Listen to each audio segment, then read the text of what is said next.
Tandem Nomads, episode 142. My biggest advice to couples who are moving internationally is to communicate, and to do that communication with kindness and honesty, always. Hello, Nomad Nation. Welcome to Tandem Nomads, the podcast show and entrepreneurship platform where you can find great inspiration and tips to grow a successful, portable business and thrive in your global nomadic life. This is your host, Amel Deragi. Today, I'm really excited to talk about something that I wanted to talk about for a while in the show. And I'm really happy that I have found the right guest to talk about it. Phil McAuliffe. Hi, Phil. Are you ready for the ride? Amel, let's do it. Let's do it. So let me introduce you to Phil, who comes from Australia and is currently in his fourth diplomatic posting. He had 2 postings as the posted diplomat in Ho Chi Minh and Seoul, and 2 as the accompanying spouse in Caracas and currently in Wellington, New Zealand. So following a major midlife crisis, as he calls it, while posted in Seoul, Phil started searching for answers around the challenges he experienced in his diplomatic career and his personal journey on the move. But he found nothing. So he decided to take action, and that has inspired him to launch the podcast called The Lonely Diplomate that I highly recommend you to listen to, especially if you're a diplomat spouse or a diplomat yourself. In that podcast show, Phil shares the stories of diplomats around the world, and he also helps them reconnect with themselves and the world around them. So Phil, I really try to summarize a little bit what I know about you. Tell me if there's anything missing and what's happening in your world today.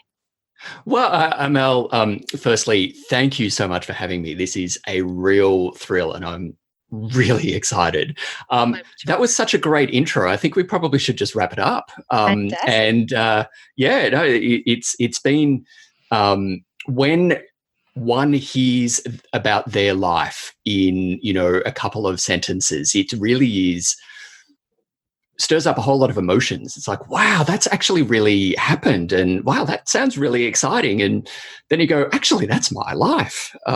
Yeah. And I know when it's sort of said out loud by someone else, it really is a bit strange. That is your life. And speaking about that, Phil, I actually want you to tell us a little bit about what got you to start The Lonely Diplomat with your own words, but also if you could summarize a little bit those challenges that you often talk about in your podcast and in your website. What are those challenges you experienced as a diplomat where you felt like you were lonely? Yeah. That's why I guess you called this podcast The Lonely Diplomat. Yeah, that's right. And the intro really tells the story, sets the framework. But when I was working as the diplomat, I was acutely aware that I had to be on all the time, and even within my house. But as soon as I left the house and, even on a weekend, interacted with people, I was the Australian diplomat.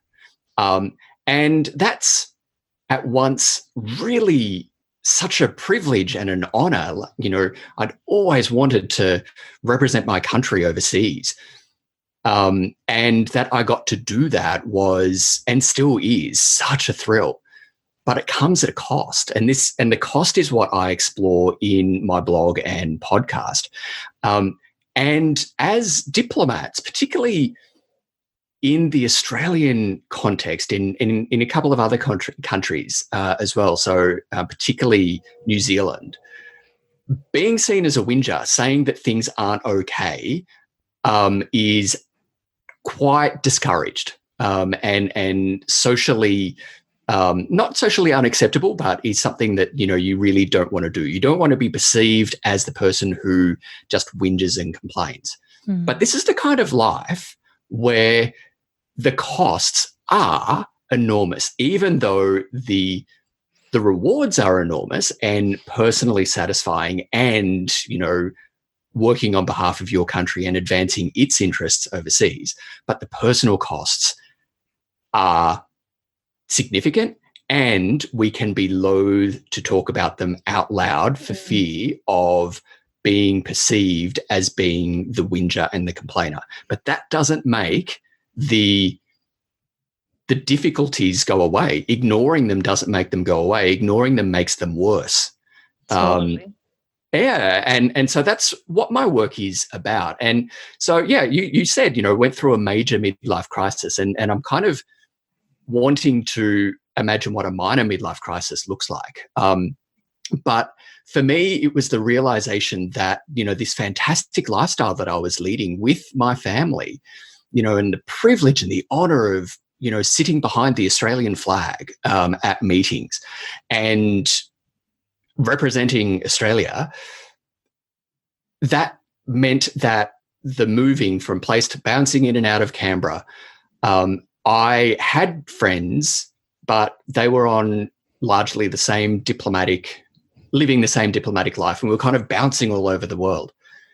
We would then, I then realized as I got to 40 that I had no one in my life with whom I could pick up the phone and go, we haven't spoken, we haven't seen each other for like over 5 years now. I kind of am not feeling okay. Can we talk?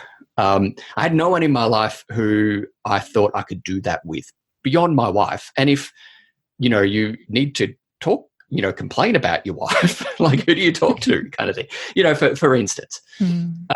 And that kind of sort of spiraled for me, that realization. And I was like, wow, like there is really no one in my life. So I talk about this in a blog post, but, I Googled how to, what's the cure for loneliness? Wow. And it was like, just putting yourself out there. It was like, I don't have time. I've got a job. I'm a dad. I barely have, time to function myself. Like, when am I going to be doing this? Then, I sought the help of a counsellor through my employer, just over the phone. They were in Canberra or somewhere in Australia. I was in Seoul. And they're like, oh, you poor pet. That seems terrible that you're feeling a bit lonely. You've just got to put yourself out there. And I said, well, out there is Korea. I speak rudimentary Korean. How do you propose then that I put myself out there in Korea when I have a busy job and stuff? And I'm like, it's kind of wasn't helpful. Then I Googled some more, loneliness and diplomacy. There was nothing. And the idea was born. I got help through a coach, reconnected to myself, and realized that the problem with loneliness for me wasn't the putting myself out there with the focus on out there and doing things that I loved. It was the putting myself. The emphasis needed to be on putting me, the authentic, real me, take it or leave it me, out into the world. And that was terrifying and scary because as a diplomat, you still have that mask on all the time. I got help. I reconnected with myself, and then I realized it. I was sitting around a conference table, and it was suddenly like, the lights had been turned on, or I'd put glasses on and I could actually see clearly what was going on around me. And there was a lot of people who may or may not have realized it in themselves, who were desperate for the approval of others, would essentially, like the success of their day would depend on how others perceive them. Meanwhile, they were getting more and more disconnected with themselves. And I started to have some real conversations with people, and I knew that I wasn't alone, and that there was quite potentially a market out there for someone who understands, who gets it, to provide that forum of going, this is a great life, don't get us wrong, but and I say this is a mantra, it's allowed to suck sometimes. Yep, exactly. And I think that's one of the things about your podcast I love that you mention is allowed to suck sometimes. And as a diplomat, usually we kind of seek for perfection and mistakes are not very well seen. So that's right. But I just want to highlight something with you, Nomad Nation, here about what Phil just said. And what you've done, Phil, is to find a problem and bring a solution to it. And that's the core base of starting a portable business. So definitely, Nomad Nation, if you're still looking for an idea, make sure to think about what problem you want to solve around you, because that's the beginning of everything. And you've been on an amazing journey since you discovered that problem and started putting yourself out there. Start sharing it. I just want to commend you for that. I love how you talked about that and how you identified those challenges and how you actually fulfilled a market gap that existed. I'm curious to know how you turned it into a business. So what is now the mission of the Lonely Diplomat, and what are your services? The mission of the Lonely Diplomat is simple, really. Diplomacy can be huge and overwhelming. We get lost, or we can get lost, doing our bit to advance our country's interests. My work focuses on the individual doing that work and those with them who might feel that they are somehow lost within the system. My work reconnects them to themselves and to the world around them. I do this work through a blog, the Lonely Diplomat podcast, and now I offer coaching, so one-on-one coaching for diplomats and those living the diplomatic life. I also do seminars for our employing agencies, webinars for audience members on various topics such as work-life balance or parenting or concepts of home. I also have started the Friends of the Lonely Diplomat meetups, which are opportunities for readers and listeners wherever they are in the world to get together and have a chat with each other and with me about issues affecting them and how they live their diplomatic life. And on my website, I have The Lounge, which is a place for diplomats and those living the diplomatic life to come and get support and give support to each other as they go about living their lives wherever they are in the world, knowing that they can engage through this chat room anonymously. And I've recently published a book, which is now available on Amazon.com. So readers, listeners, people who are interested can search for The Lonely Diplomat on Amazon and it will take you to my book. The book tells my story of how I became aware as I entered middle age that I was, like many men at the moment, that I was lonely. And it tells the story about how I came to work through that and found the way back to myself, the reconnection back to myself. It uses my 5 central themes of my work as a guide, with the aim of helping and supporting and encouraging readers, be they diplomats or not, to be authentically themselves in the world, because the world needs more people who are themselves. This is great. So let's now go into your journey that led you to be where you are now. So right now, you're the one who's accompanying your spouse in the posting in New Zealand. Mm-hmm.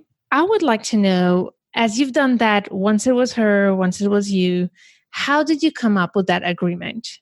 Who comes, who goes when?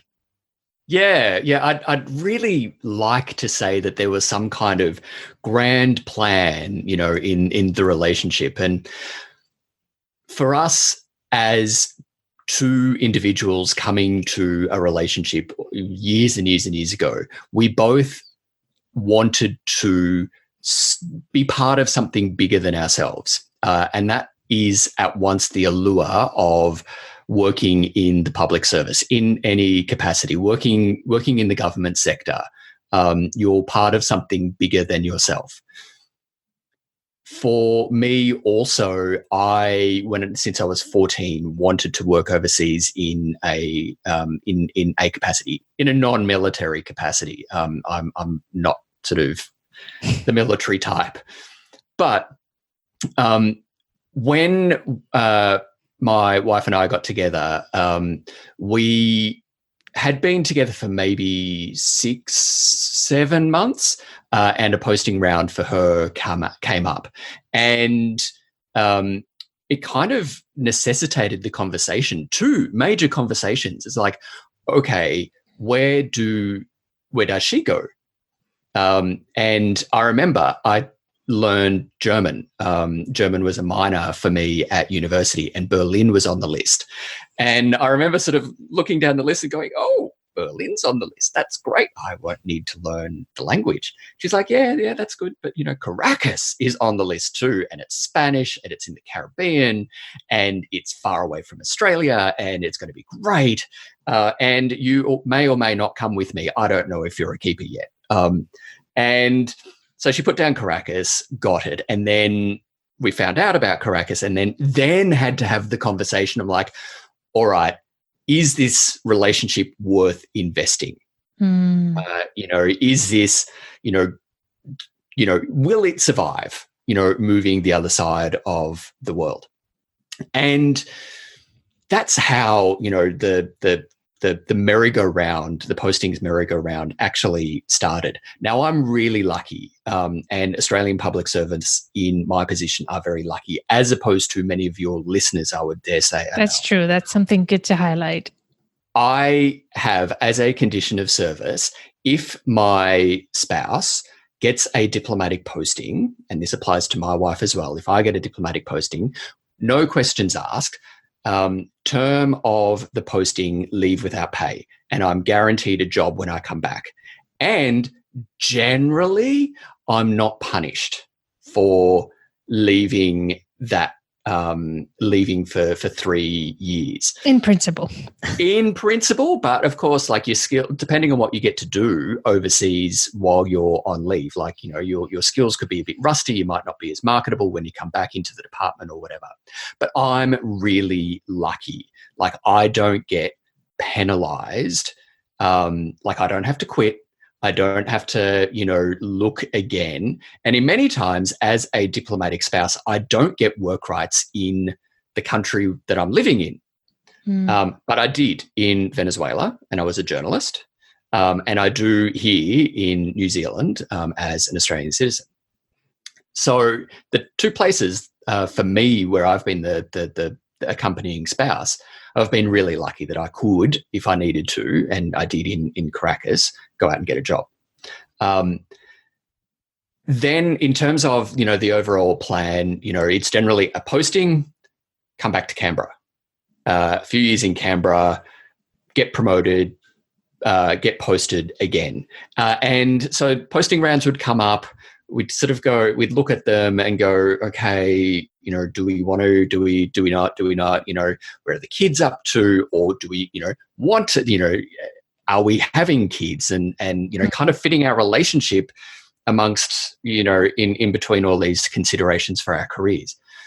And then, there'd be opportunities in Canberra, and, she would essentially surge and be awesome, and I would take a step back and, keep the home fires burning, and then vice versa for a year or something like that.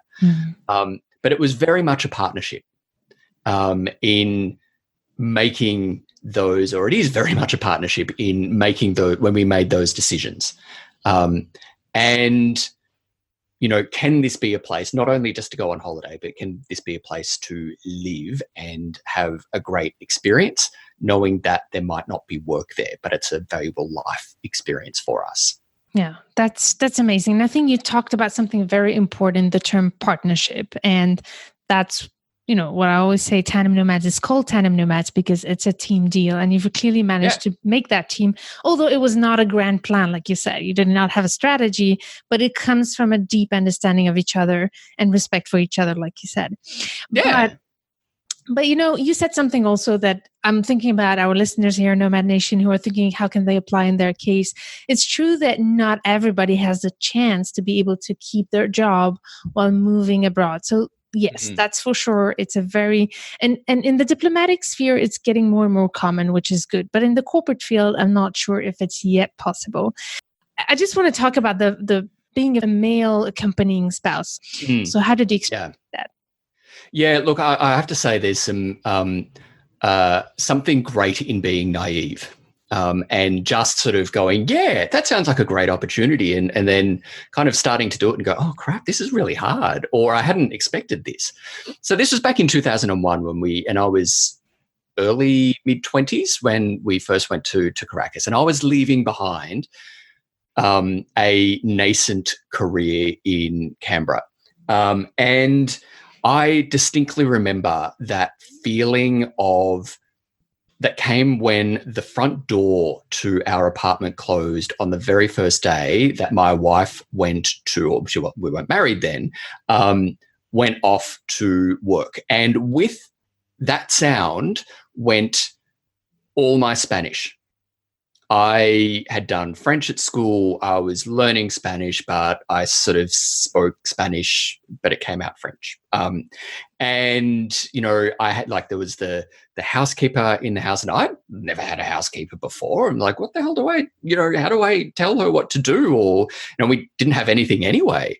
And I just remember the absolute terror of going, oh, crap, this is now real. I now the theory, the excitement, and I don't know anyone. I can't speak the language. If the phone rings, I just have to stare at it because I can't do anything about it. And that terror was real. But looking back, you kind of just have to go, I've got to make the best of it. Yeah, I got goosebumps. Just a second, I got goosebumps. You talked about the door shutting off. I remember the same moment where it happened to me. And I've heard so many spouses say the same things. That moment when the door shuts off and the partner goes to work and we have to start thinking, what am I going to do with my life now? Yeah. Yep. So what's next? And so as a guy, I was 20, I think I was 24, let's say. And it seems so much like a lifetime ago, but, my identity, and I'm going to say many men's identity, is wrapped up in what they do. And you get your sense of value from what you do. And indeed, there's a blog on my website about being a male diplomatic spouse. And it talks about this sense of driving your sense of self from what you do. The shift needs to come, and this is the hard part of Mel, is to go from deriving your sense of self from what you do to who you are. And knowing that what you do over life changes depending on where you are and your circumstances, but who you are generally doesn't change. Of course, you're allowed to change, but that's much more constant than what you do. And and this was entirely the point of the coaching course that I did with Mike Campbell and the School of Personal Mastery, which essentially gave me. It sounds like hyperbole. It sounds, very romantic and, Instagram philosophy-like, but it gave me. And I can be me anywhere in the world now. Amazing. That's such an important point. I just want to highlight that. You said something that's so important. And in our society, especially the Western society, we define our identity by what we do. And everything starts shifting when we decide to try to know who we are instead of what we do. Right. So that's so crucial. And you got help to be able to define that when you got that identity crisis and midlife crisis. So I want to talk about that a little bit in when you decided to launch the Lonely Diplomat. Yeah. And what did you need to do to turn it to reality? And also, what kind of conversations did you have to have with your partner to be able to commit to it?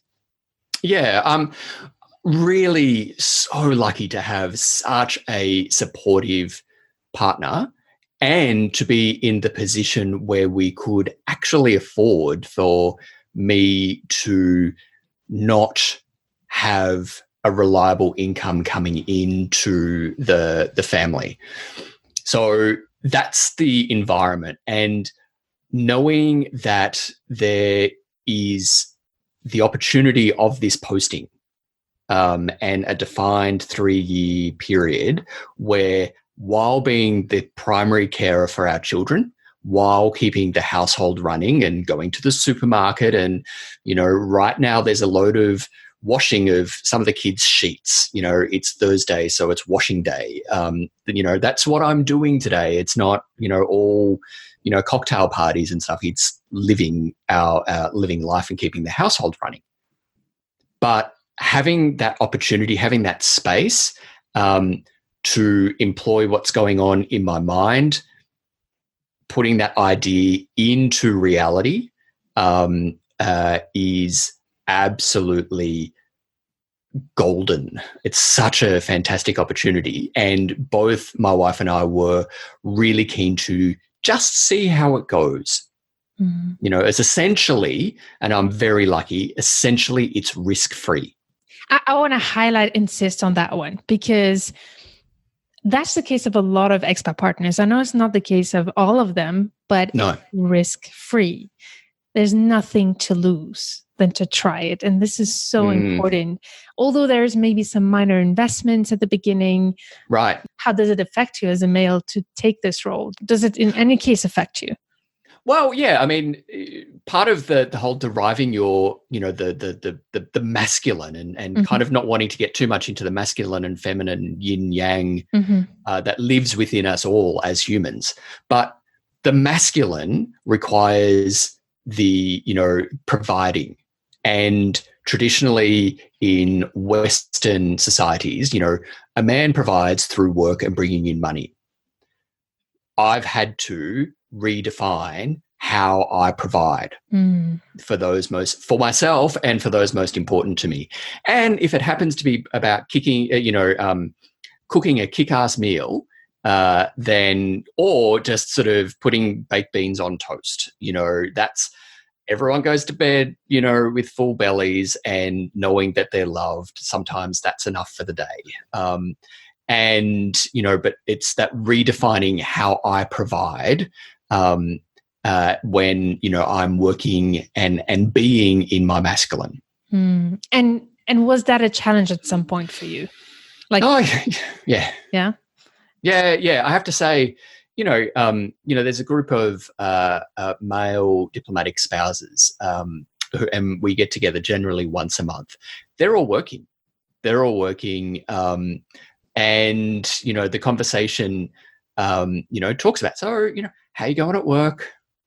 And, they're fantastic. It's great to have that kind of, that support and that camaraderie.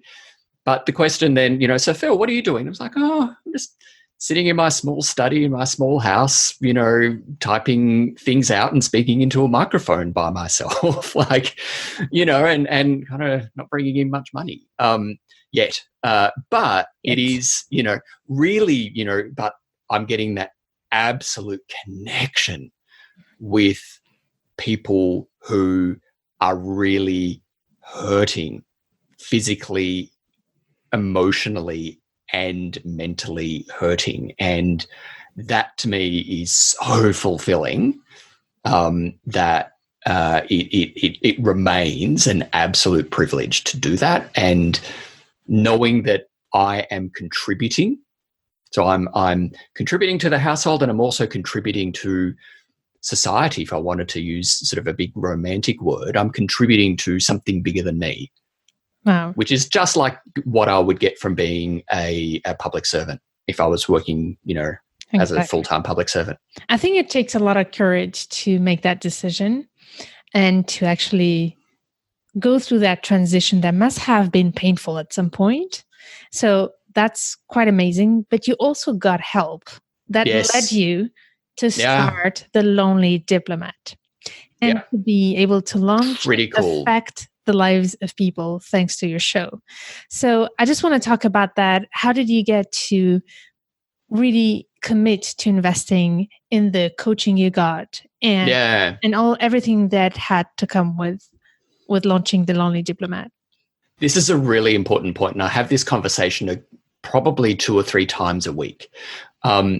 As men, And I'm going to, like, this is terrible. I hate to speak in stereotypes and generalities and stuff, but I guess, well, if I don't want to do that, I'll speak about myself.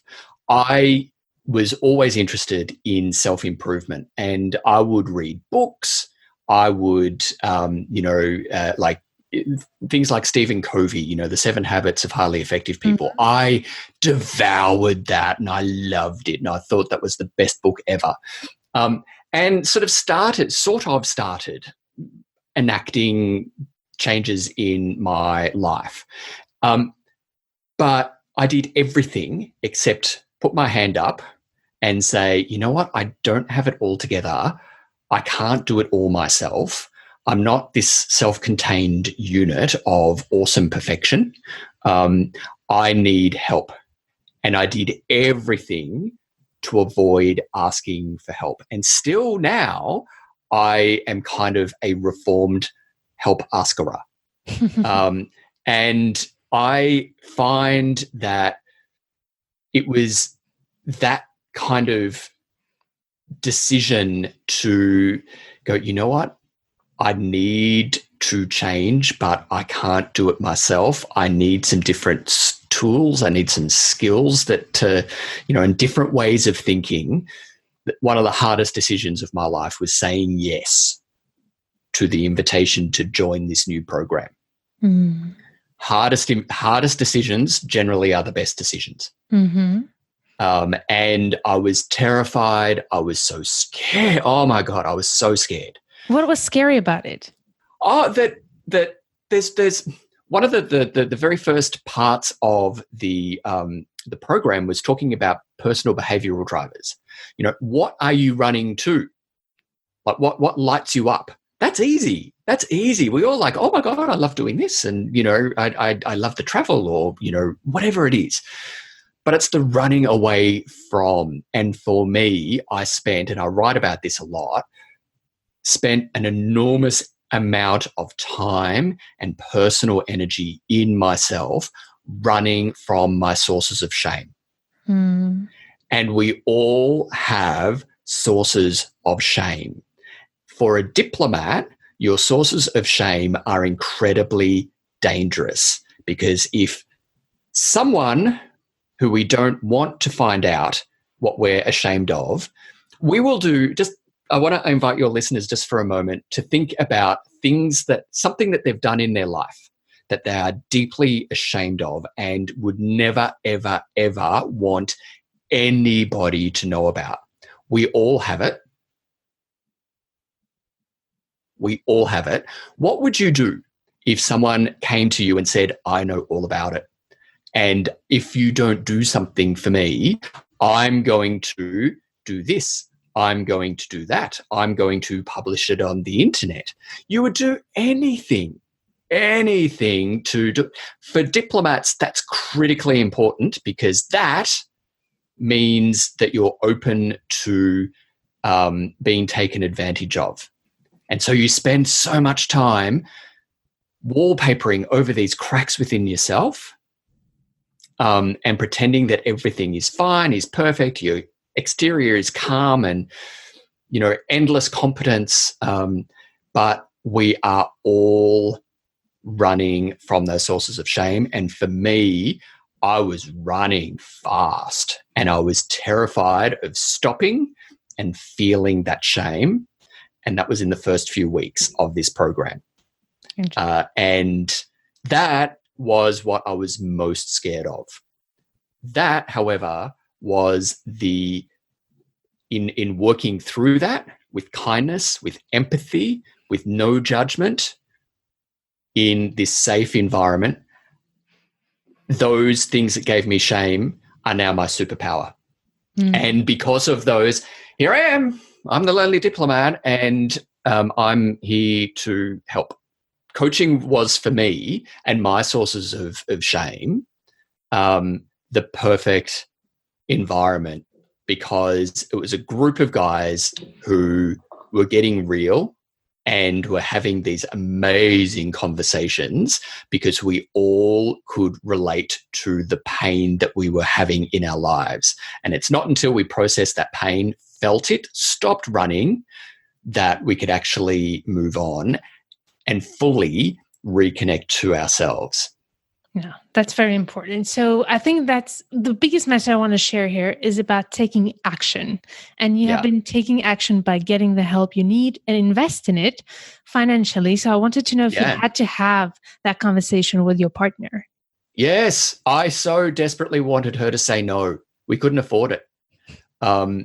And because my coach was like, yeah, I think you'd be really good for this. And I'd go, oh, kind of, here's an excuse. And he'd go, yep, heard that before. Whack, smacked it away. And then I remember coming home after having this conversation with my, soon-to-be coach and told my wife that, in the response to the, how was your day, dear? And like, well, funny thing happened. Like this guy and I had this chat. And I told her about it and she kind of went quiet. And she's like, actually, I think this is a really good idea. I was like, crap, you were meant to say no. Like you, she's like, no, this is fantastic. This sounds like a really good thing for you to do. Yeah. Like, that's good. Yeah. I think that's so important to have the support of your partner when it's about investing. And I can tell you it's not easy for everyone. That's for sure. For all of you who are listening, if you are in a position where you feel that your partner is not supporting you in investing in yourself, I'd like you to look at how you can work through it with your partner and communicate with it. Because even if it's a little more than what you would usually spend on yourself, the first thing is, I would say, ask yourself the right question. Is it really the fact that your spouse is not allowing it to happen? Or is it that you are not allowing yourself to invest in yourself? Because I can tell you from experience, most expat partners feel guilty of spending the money of the household into themselves when they don't work and they don't provide for the family. So I just want to share this message, very important. We're reaching the end of this episode, but I would love to know what would be your major message here that you think is important, that you want to leave here before we say goodbye to all of those expat partners who are living on the move, considering shifting their careers, taking turns, but also starting their own business or their own project like you did. Yeah, look, there's on the pause. Yeah, there's a couple of messages that I will say that I've distilled down to things that are easy to remember. But kind and honest conversations always. And they're, for me, the key to starting those types of conversations that you just said, Amel, saying that, I feel that I need to do this, and it kind of doesn't start the conversation, but it frames the conversation in a way that you can say something. But if everyone in the conversation knows that it's being said with kindness and honesty, without malice, without wanting to get one up on the other person and prove them wrong, that's, for me, key. And I recommend kind and honest conversations all the time. Critically, though, with kind and honest conversations, it needs to be with the self first. Very good. So the kind, like we can speak to ourselves in ways that are truly horrendous, that we would never say out loud to anyone else. And we feel that that's okay because we deserve it. If you find that you're sort of saying, Phil, like, the equivalent of like, Phil, God, you're an idiot. It's like, and I do this all the time. It's like, no, I'm just a bit of a dill. I did something silly. I'll fix it now. And just sort of speaking in the way that you would speak to, like I would speak to my children or my spouse, to someone that I love. I need to speak in that same way to me. So the kindness starts with me, but critically the honesty starts with me too. And those conversations, as the key takeaway, kindness and honesty is always for the win. Wow. That's such an important message. I'm so glad that you brought it up, Phil. Nomad Nation, I invite you to check out Lonely Diplomat on tandemnomads.com/142. And Phil, thank you so much for sharing your amazing story and inspiring us with your great messages. Amel, it's a pleasure, and thank you for doing exactly the same thing. Thank you for providing this forum. Thank you. My true pleasure. And Nomad Nation, I wish you to turn every challenge you have into great opportunities, and see you in the next episode.